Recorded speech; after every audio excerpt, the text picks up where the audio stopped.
Hello everyone, ఈ వీడియోలో చూడండి ఒక కలర్ఫుల్ టాయ్ చాలా అట్రాక్టివ్గా కనిపిస్తుంది కదా. మా చాణక్య అయితే చాలా చాలా ఇంట్రెస్టింగ్గా ఆడతాడు ఈ టాయ్తో. ఈ టాయ్ చాణక్య ఐ కాంటాక్ట్ని ఇంప్రూవ్ చేయడంలో చాలా ఉపయోగపడింది. ఎలా అనేది నేను మీతో ఇప్పుడు షేర్ చేసుకోబోతున్నాను. నేను ముందు మీకు చెప్పినట్టే చాణక్య కోసం ఏ టాయ్ తీసుకున్నా సరే నేను చాలా సెలెక్టివ్గా తీసుకుంటాను.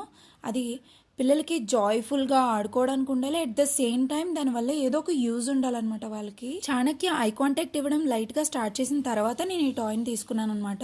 ఈ టాయ్ వల్ల ఐ కాంటాక్ట్ చాలా బాగా ఇంప్రూవ్ అయిందని చెప్తున్నా కదా. ఎందుకో ఏంటో ఈ వీడియో జాగ్రత్తగా గమనిస్తే మీకే తెలుస్తుంది. ఈ టాయ్ తీసుకుని ఆల్మోస్ట్ 1 year అయిపోతుంది.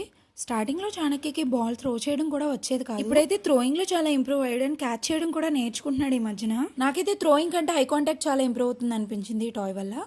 చూడండి, బాల్స్ త్రో చేసిన తర్వాత వాడు మూవ్ అవుతున్న బాల్స్ని కంటిన్యూస్గా చూస్తాడనమాట. ఒక వస్తువు మూవ్ అవుతున్నప్పుడు దాన్ని స్కిప్ చేయకుండా అటు ఇటు చూడకుండా అదే వస్తువు ఎటు వెళ్తే అటు దాన్ని అలా కంటిన్యూస్గా చూస్తూ ఉంటే ఆ ఉన్న ఐ కాంటాక్ట్ చాలా ఇంప్రూవ్ అవుతుంది అనమాట. చాణక్య మూవింగ్ ఆబ్జెక్ట్స్ని అస్సలు అంటే అస్సలు అబ్జర్వ్ చేసేవాడు కాదు. ఈ టాయ్ వల్ల చాలా ఇంప్రూవ్ అయ్యాడు. A day in my life అని చెప్పి ఒక బ్లాగ్ రాబోతుంది. అందులో నేను టాయ్కి సంబంధించిన లింక్ని షేర్ చేస్తాను. Stay tune.